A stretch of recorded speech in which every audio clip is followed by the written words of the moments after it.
Thank you for coming. I know this is a busy conference, lots of competing, interesting presentations, so I appreciate you giving us your time.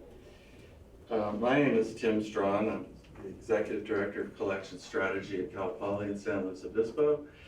And with me this afternoon are Bennett Graff, Director of Digital Archives, Gale, Cengage, Lacey, Head of Engagement, Adam Matthew, and Rick Nicotera, Product Sales Manager at ProQuest. And we are here to discuss kind of a case study of involving primary sources and their use in a largely digital, learn-by-doing, hands-on, practical, STEM-based environment. And so I'm going to start my timer here so I don't ramble. And here we go. So Cal Poly is one of the 23 campus CSU system. It is becoming a sort of Berkeley type UC environment. We get 70,000 applications and admit 4. The demographics are slightly scary. I'll return to this later. We are in a fairly isolated agricultural coastal county of California. And of the 33 CSU and UC campuses, we have the lowest African American student enrollment. We have 6 colleges, and these numbers, don't do the math, they're kind of close, but basically 60% of the campus is in solid STEM fields. The other interesting thing that's part of the tradition of Cal Poly is you don't apply to Cal Poly, you apply to a major. So we have 18-year-olds who are self-selecting as aeronautical engineers and coming in, and once you're in, you're in. It's really difficult to change programs. So we've created the problem that we're experiencing, but we do have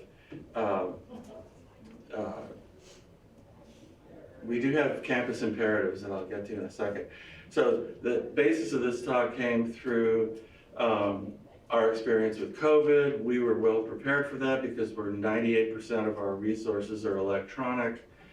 And we had to do some adjusting, like we had to buy a bunch of streaming media, but we pretty much had some things in place. However, with AB 460 that mandated an ethnic studies requirement for all CSU students, we realized we have very little expertise in dealing with primary resources, even with online teaching and the digital environment. We're slimly staffed, and so at the same time, we've got the social justice rekindling of this time, and we have a campus leadership that is intent on developing DEI programs and goals, including for the library. And they made it clear that there was funding associated with your strategy. So we became strategic, knowing that we wanted to, we basically followed the strategy we use with our collecting, which is kind of set and forget. Buy a bunch of EBA programs, we buy all the journal packages, we give them the secondary literature, we open up the pastures, and they graze away. That was basically our approach in this case as well. However, we knew that these are different kinds of resources, and so how are we going to build, sustain, develop engagement with these very often difficult to use newspapers, for one thing. Those are not easy searches to do in historical newspaper databases to find exactly what it is you need. So we did develop a strategy, and we reallocated funds, and we got 2 librarian positions funded as well to help support this. We are in the middle of a renovation right now. After the renovation, we will come back and have a digital scholarship studio that will be beyond, it'll be a data science driven data visualization. So we envision a need for text and data mining with these resources, Again, the campus's ethos is learn by doing, so there's a lot of hands-on, project-based curriculum. The interesting question is, the engineering mind solving those kinds of problems, meeting up with social justice or historical problems, how do those resolve? Do they simply just need collateral for a project? Do they need to do intense investigations, somewhat similar to an upper division history student? We don't know yet. So let's see, I think I've covered all that. I covered all this.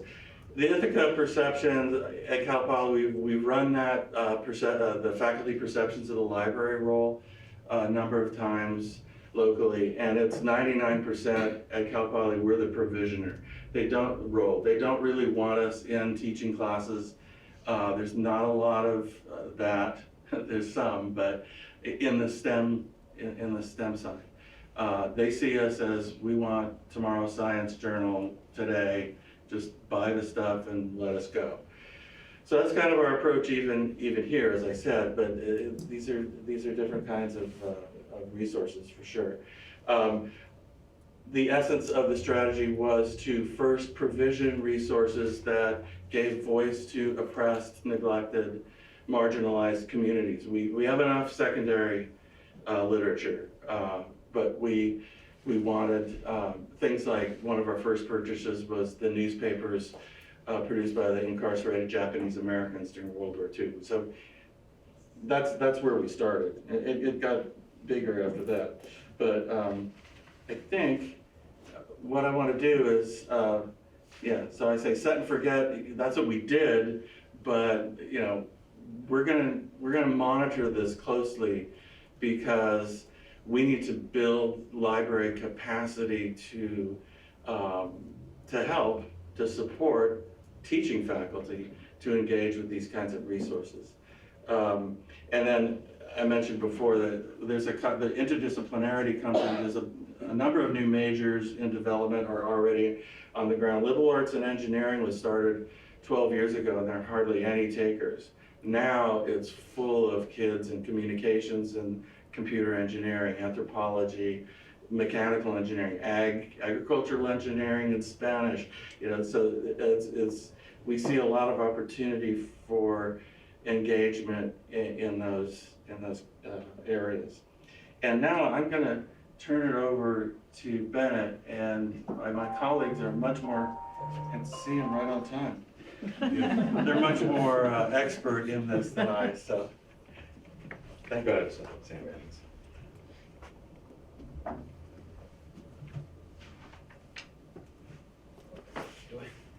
Thank you. Fabulous. All right. Gonna hit the start button. I called myself an editorial director of Gale. It's really an editorial director. There's more than one of us. So I decided to take a slightly different approach, which is before you get to engagement, how do you get a product? And there are lots of challenges when you are working with DEIB material. These are some of the designations that we're actually seeing when we speak to customers. They are looking, this is not comprehensive by any means, but this is some of the terminology that is readily adopted: marginalized, underrepresented, voiceless or silenced, diasporic minority. Actually, Tim mentioned neglected, oppressed. I mean, there's lots of terminology to be utilized here, and this is what is being sought. What does that actually translate into? It translates into lots of possibilities. Some of them are really well known to us, and in many instances, there are actually products that have been out there digitally from commercial vendors and open access for a long time already. But there are also topics that are new and arising. So ones on communities of color or ethnicities, even indigenous peoples, they've been there for quite a while. Refugees, much more recent, or ability, neurodivergent, haven't seen those really. Gale is doing the disabilities, we're not the only one. Alexander Street was an early entrant into disabilities. But there hasn't been much, else along those lines. And then there are other areas. Rights limited is kind of, I'm making that up for the moment, but it speaks to all sorts of groups of individuals who have their rights shaved, and as a consequence, because they are limited, they don't get a lot of representation. So the rise of carceral studies is a really good example of this in operation, but there is much more beyond that. And of course, at the very bottom, intersectional, because lots of these just cross over from one to the other. There's no way around that, and there shouldn't be. There's a lot, and this is, again, not meant to be a comprehensive list of the possibilities out there of these kinds of communities that can fall within the DEIB category, which is not itself well defined yet, which also may be a good thing, because it allows us to just kind of keep thinking critically about what does constitute a DEIB community, if you will.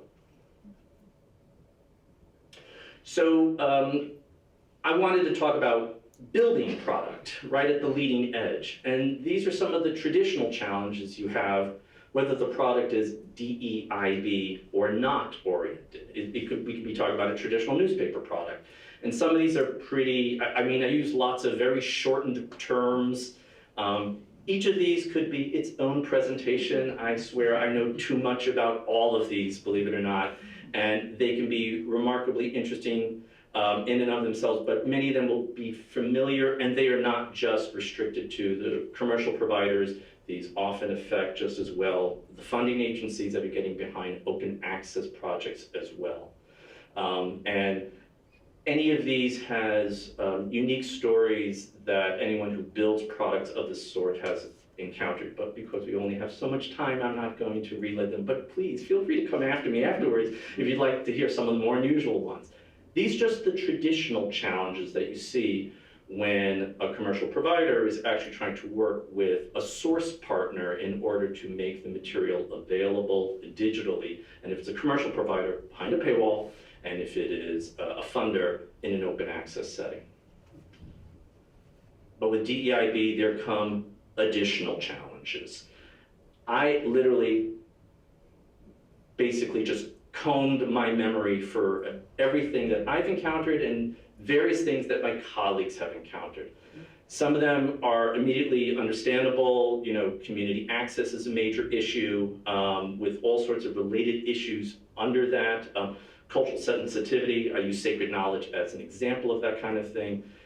Subject permissions, meaning this is permissions above and beyond the standard copyright requirement. Or I made up a term, extantability, because there really isn't a good description for when someone says what you have on 19th century indigenous cultures in their own voice, and you have to answer, many of these are oral cultures. There is nothing written in their voice.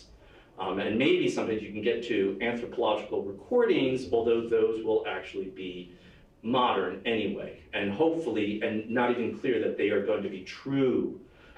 They are going to be true and accurate iterations of what might have been a folk story from the 19th century.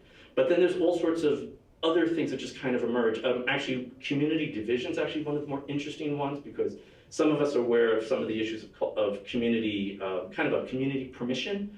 You also have division within those communities. I've actually heard from folks who work in the field of Native studies where someone says sacred knowledge really needs to be kind of put behind special walls, and then someone else within that community saying, no, otherwise there's no scholarly access to it. So you don't even get some clear resolution. I'm literally here to give you all of the problems without any of the solutions. And part of that is quite simply because you almost have to do this on a case-by-case basis. The DEIB products really have their own individualized trajectories. And fundamentally, you have to own that, and you have to respect that, and you have to work with that. You have to establish what your risk threshold is. Is there going to be blowback? How much blowback? How much blowback can you tolerate? What is the response you make to that blowback? These are the realities of working with DEIB materials because you are in treacherous territory. I will say that the one thing that providers and funders actually do need to also consider is, because some do this, which is they think that the best response is do nothing, just don't touch it. But there is no neutrality in this regard, because if you do nothing, then the material stays locked, in a sense, locked away or captive to its original form at that archive or at that library or wherever it lives. So again, you haven't, then in a sense, you don't serve scholarship. Again, no easy answers, but we'll try a few. None of these are silver bullets. At a minimum, when we have been dealing with this issue or these issues at Gale, we do a few things. One is project framing. What is the story we're trying to tell? And what is the story we are not going to tell, therefore? So which things are in, which things are out, and why? We do have to have a rationale for those things. Next is content reviewing. There has to be a protocol for reviewing content prior to engaging with the content. How deep you go is often the biggest challenge and question. Permissions, privacy, notice, and access protocols. You don't have to have definitive answers, but you should have answers. You should certainly have guidelines and frameworks. Oh, and I'm at the end. And the last thing, and actually this is not a small thing, rapid response. You should, the one thing that is very critical for DIB is, when someone comes to you with a complaint, don't disregard it, don't bureaucratize it, address it. If you actually have the other things in place, you should be able to address the problem pretty quickly. And that then serves what everyone kind of needs. Thank you very much, and I'll pass it to Ben.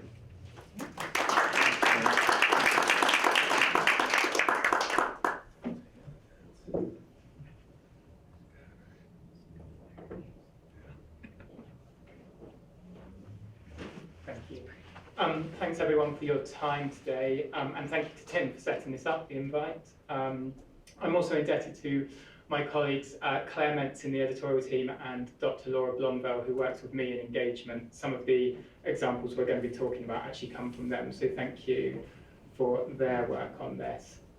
I wanted to give some perspectives from AM. We've actually heard really nicely, I think, about the editorial piece with some of this. So I don't want to dwell on the nature of historical resources too much, other than to say that much like other publishers, we work with what Tim said, comprehensive collections, so single archive, full runs, and then more thematic collections that build in material from different archives and bring them together in dialogue with each other. And that's often the reason behind some of those more curated collections, is to have that dialogue and to bring different perspectives. When we do that, that's something that is done with academic boards, it's done with library advice, and I think that's really important to note. What I do want to focus on is this idea of learning by doing. And actually, I think regardless of whether you're using one of those comprehensive collections that is a full run of material, I've used Colonial America as an example from AM, or a thematic collection that is multi-archive like our Food and Drinking History collection, when it comes to the students using these materials, there is a key question, which is how did this material get produced? Whose voices, whose narrative is being expressed in these materials? How have they been saved? And what has the role of the publisher been in actually bringing these materials into the classroom in the first place? And as long as you cover that, I don't think it really matters what type of primary source collection you're using. There is still a teaching use case, and there is still a learning by doing use case that comes out of this. So I'm going to focus on this hypothesis that Tim has set up, which is that primary sources are a medium that allows student research, experimentation, and creativity, that this is learning by doing, and that ultimately primary sources are sort of the liberal arts laboratory, and there are the raw materials for people doing this kind of work, and they kind of map really nicely onto STEM subjects that work in a similar way. Got a couple of examples with you. I wanted to choose one from the Cal State system because I thought that was a nice tie-in. This is actually a little bit more traditional. It comes from a history major class at Cal State Fullerton, and the tutor encouraged the use of the Colonial America database for a Colonial America class. The students were set weekly secondary reading and had to find related primary source material. And they had a traditional assignment, 3,000 word paper, but they also had a group presentation, and it's actually when the students got into groups that the innovation happened in this particular class, because there was real excitement about getting to do original research and working with this material. I've got one slide from one group who did a presentation. There's lots of other examples that we could use. But this particular group, they read a book by Wendy Warren about trade from New England and where it was going.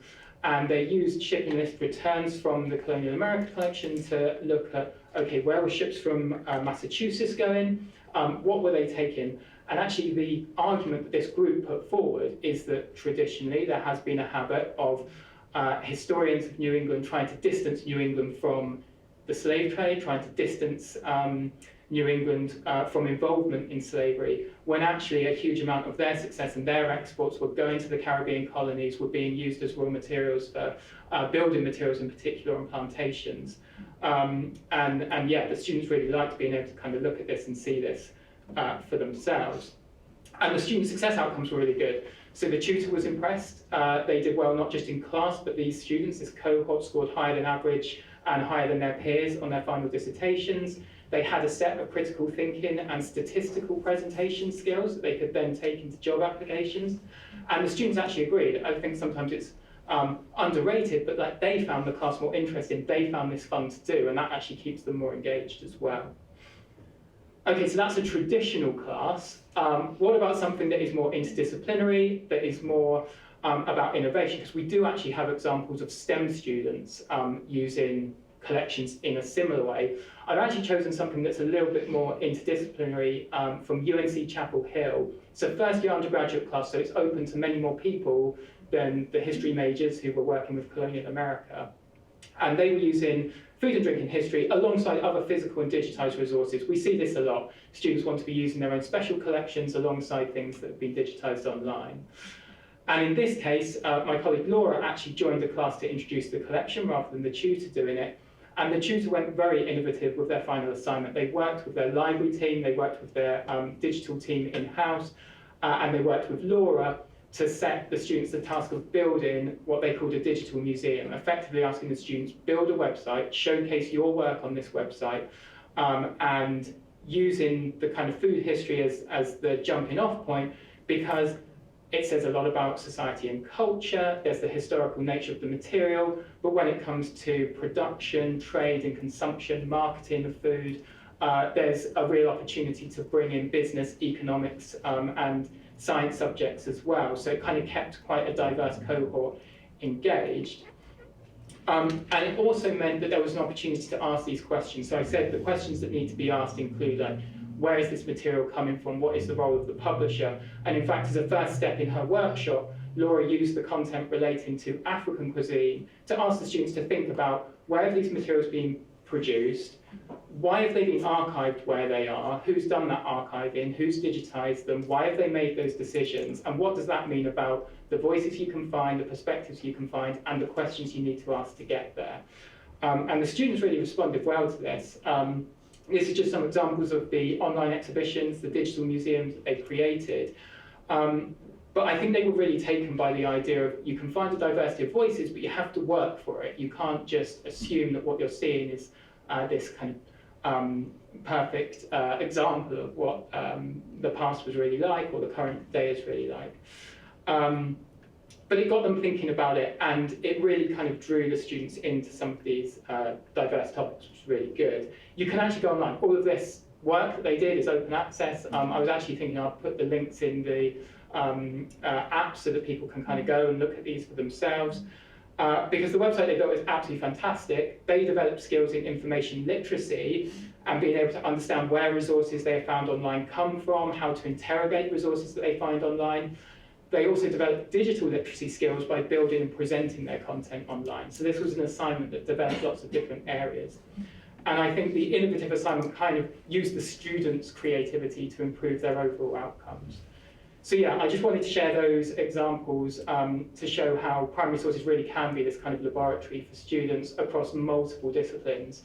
It just takes a little bit of work to kind of get them engaged with it and to help them to understand some of the context behind what has been published online. So thank you very much, and I'll hand over to Rick.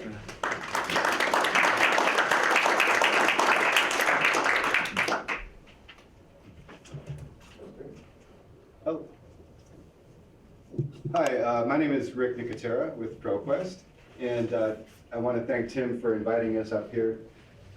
Me and my colleagues and many of you vendors and librarians here.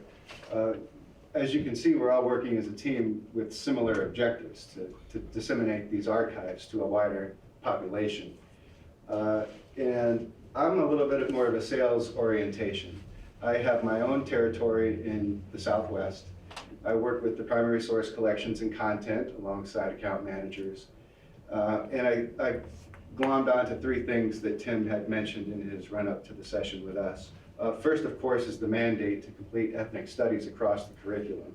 The second one happens to be a student research endowment called Baker-Koob that awards multidisciplinary cross-college collaborative learn-by-doing activities, active learning, primary sources. I think the value of primary sources in the undergraduate level, especially for first-generation students and underserved populations, has been fairly well established. It's just the implementation part that needs to happen now. The dial has a long way to go from what we see, and I'm glad we're all working in similar ways here.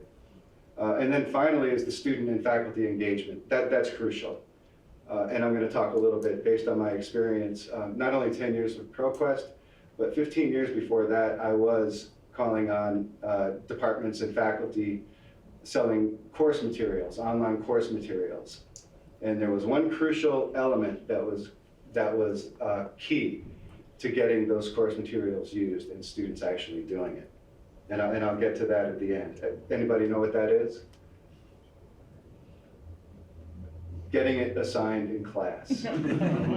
Not only faculty, but also every instructor who deals with these incoming students and general ed courses, introductory courses. That's where the rubber meets the road, and that's where we have to get to help get access and get students and faculty closer to our collections, your collections. Just to go over the types, I'm going to skip over what the guys already mentioned. Newspapers are kind of comprehensive, continuous resources, very few gaps, over 100 years of coverage. Government documents would be categorized as a comprehensive type of collection back to 1789. And then there's History Vault, which is what we're kind of focusing on today, the raw primary source archives. Ben showed you some, Bennett has some. We're all in pretty much every library, I think, alongside each other, depending on certain things. But History Vault is the big comprehensive primary source collection from ProQuest because you get instantaneous results across 600 collections across US history. Extremely deep, and it has implications for the cross-disciplinary focus, is the actual size of the primary resource archive that you're looking at. And when we're talking about raw primary sources, we're talking about the documenting the actual folder to let students mimic the actual access to the archive, which is unheard of before we all helped digitize it, and many other initiatives here in the room helped digitize it.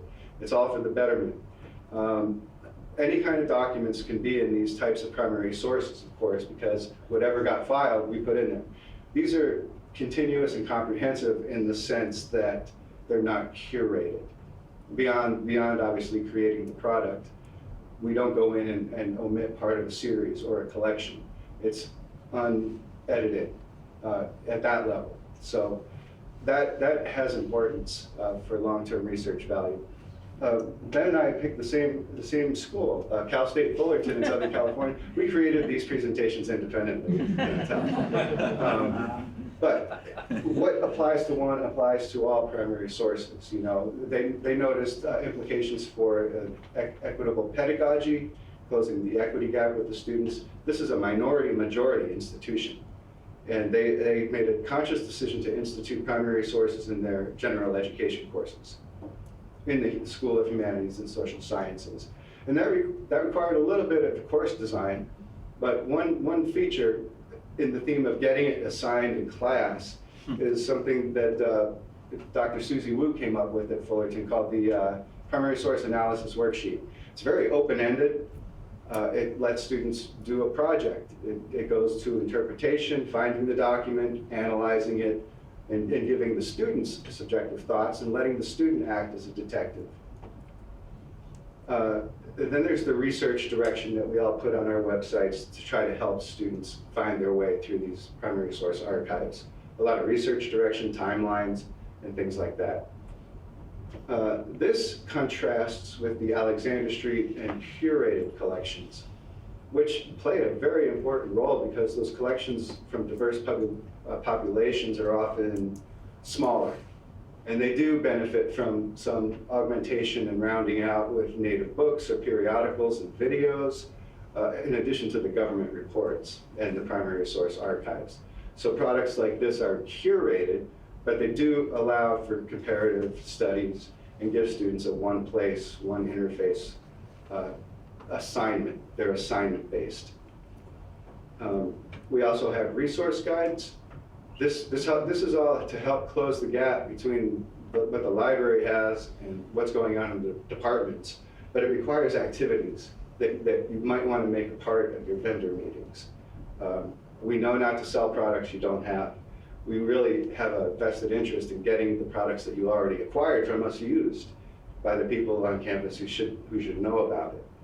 So use cases and curriculum analysis. So we have all these reports, and many do, that would help draw the roadmap to get to just 2 or 3 faculty in the department. It's a wonderful conversation with quality that has all kinds of implications for the library.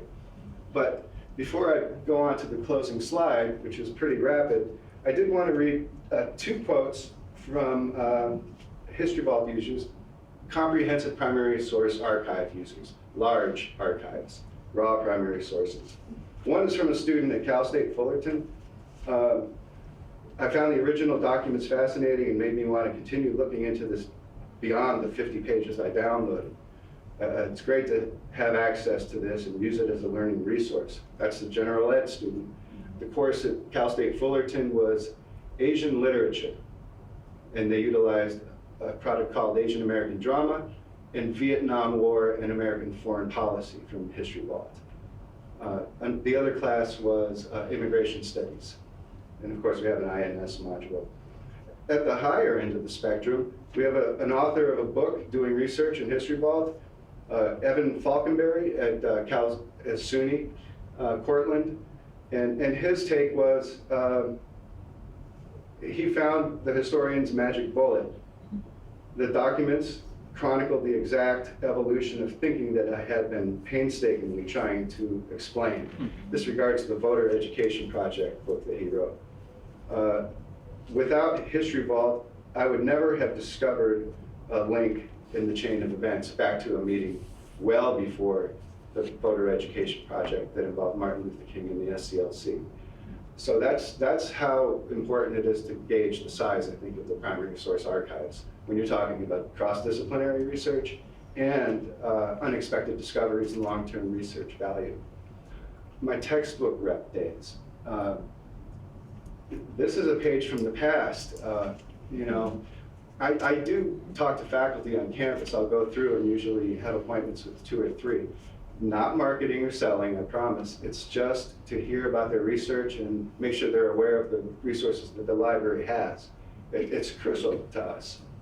And there's things like lunch and learns that happen in departments. They're incredibly hospitable and very willing to lecture us on what they do, what are some new topics that are happening, whether they're using our product, how they're using our product, as Ben knows very well.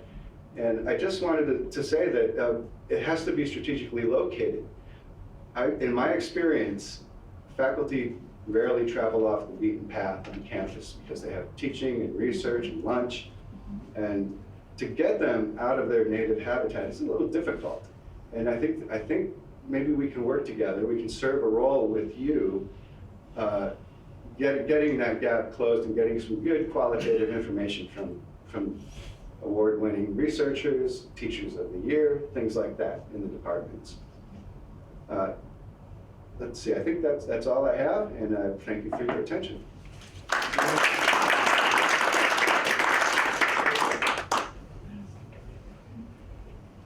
Thank you, all three of you. That was great. We have a microphone that we can pass around for your questions. I'm sure there are some. So put your hand up and we'll find you.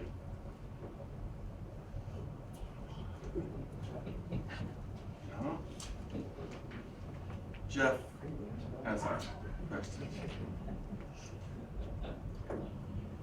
Okay. You had your hand up, yeah. Jeff Koskoff, the Owl Works. I wonder if you could talk a little bit more about the interaction with the communities that care about these. The one I'm most interested in is a lot of these communities, it's hard to find their voice, so maybe you could talk about people with limited rights, incarcerated immigrants. Like, how do you go to prisons and talk to the prisoners about how they want their stuff represented? How would you do that? Wow. So first of all, you probably wouldn't even get past the warden necessarily to be able to do that. And actually with prisoners in particular, it's actually a more complicated question because it raises, look, I mean, there's a big question of like, what voice, who are you representing in a very fundamental sense? Prisoners are also particularly complicated because prisoners also have, they have victims. So it's not, you don't get real straightforward, easy answers on this type of problem. Also, there's also the question of timeline. So I'll change a little bit, but this is important, which is, I do a project on refugees, because I wasn't seen enough out there related to refugees, and also we have refugee crises going on, still with us right now, in fact, in Gaza, but we've had Syria, we have Venezuela, we have the Rohingya, and I felt that there wasn't good or enough material out there. So I've been thinking about this project for years, and I did something on, and I decided to start with World War II, because 60 million people were displaced during World War II, right? Right out the box, it wasn't exactly a challenge because World War II was far enough back in time. We ran into the headwinds of GDPR privacy concerns. So one of the biggest challenges when you deal with materials related to marginalized and underrepresented communities, particularly if you're going to work with manuscript materials or you're going to work with records, you have, not only do you have your standard privacy concerns, GDPR, HIPAA, FERPA, right? There's an acronym alphabet soup out there if you actually check different regions of the world. But you also have to remember that there's also real risk to some folks. So we also do LGBTQ+ collections. We have to consider the fact that some people live in situations that are actually materially dangerous to them, even if there wasn't a privacy consideration in play. So these are the kinds of issues that could arise when we actually get to those records. Last thing, and then I'll pass it on to a different question. When I was looking at different refugee collections, one of the things I actually ruled out almost immediately were what are called case files. So a case file is an actual dossier done for a specific refugee. And it's going to be chock full of private information for someone who is fundamentally stateless. And as a direct consequence, I just put them out of the picture right away because it's not worth the challenge and the potential for just kind of violating privacy. It also has reputational implications for us as a company, separate entirely from it's just the right thing not to put that kind of information out there. And I should also say that one of the possible solutions is sometimes redaction. There's only so much redaction you can do before you either have like an FBI file, it's all black and you see 5 words, or it's just very, very costly trying to identify which bits of information you are going to redact in order to sufficiently cover. Last thing about prisoner records. Prisoners don't want their information out there. Remember, having been imprisoned is something they want to see forgotten as much as possible.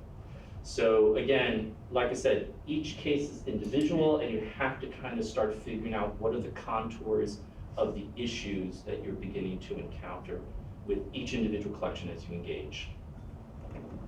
Long answer, sorry, but it's complicated. If it's okay, I will just add a little piece of that in two quite different directions. So first of all, on data protection and looking after individuals, we just published the Amnesty International Archives, or a portion of the Amnesty Archives, and that was years in the making, and a large part of that was an exhaustive approach to protecting individuals who Amnesty have worked with over the decades, getting the balance right between making sure a tool is there that can be used for really important research and teaching, whilst simultaneously protecting people that Amnesty have worked with by doing data redaction, by removing names or other pieces of information that could identify an individual. So it is incredibly challenging, but it's also so important to try and take on those challenges when you're dealing with underrepresented, marginalised, and even harmed individuals in the past. So I think it is really important to continue to try to work with archives like Amnesty in order to increase access to that. And then a different angle to your question, which was slightly different to where you were coming from, but we do a lot of work in the UK with the Open University, who are entirely online, and a large, well, not a large portion of their student population, but they have a large percentage of prisoners who take courses online through the Open University, with potential restrictions on what they're allowed to access online, with having to be sent PDF downloads that then get sent out to them to use. But I think it's a really good example from the other side, where education is so important in prisons, and digitised primary sources can be a means to increase that kind of education capacity in prisons.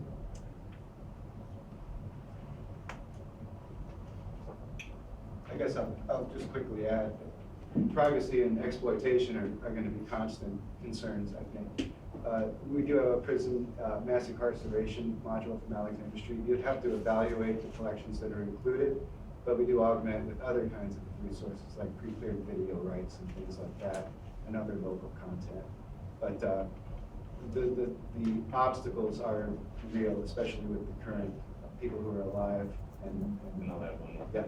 And I'll add one more thing, because sometimes some of these things almost are comic, tragicomic, I will add. So publishers follow trends and academic trends, and academic trends follow sometimes headlines. I'm doing refugees because we see refugee crises. It makes sense to do, there is a demand, we are part of the supply chain, right? So sometimes you get asks that are, I'm sorry, they're insane. I mean, literally. So I will have sales reps out there and in Canada, and they come back and say, what do we have that will provide, I have someone who is researching basically for the schools that were created for First Nations peoples, right, who were forcibly removed from their families, because there's a Truth and Reconciliation program going on in Canada. What do you have on this topic?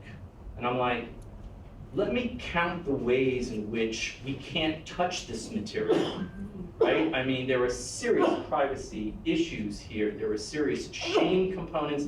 There is native sensitivities, indigenous sensitivities around this.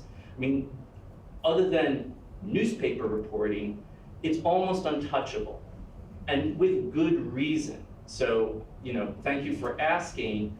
I can't help you. You know, I wish I could, but, you know, and I know the ask comes from a good place, but there's a really good reason why the material is inaccessible.